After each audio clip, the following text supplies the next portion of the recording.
1998 രഞ്ജിത്ത് രചനയും സിബി മലയിൽ സംവിധാനവും ചെയ്ത ഏറെ ആരാധകരുള്ള വൻ താരനിര അണിനിരുന്ന ചിത്രമാണ് സമ്മർ ഇൻ ബെത്ലഹേം.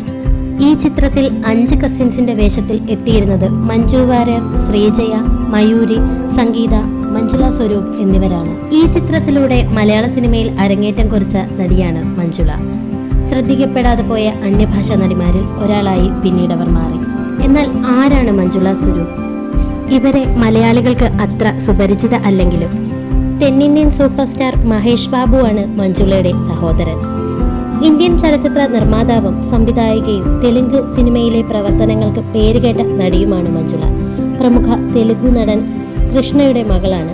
1970 നവംബർ 8 ജനിച്ച ഇവർ 1999 രാജസ്ഥാൻ എന്ന ചിത്രത്തിലൂടെ ഗസ്റ്റ് റോൾ ചെയ്തുകൊണ്ടാണ് ആദ്യമായി സിനിമാ ജീവിതം ആരംഭിച്ചത്.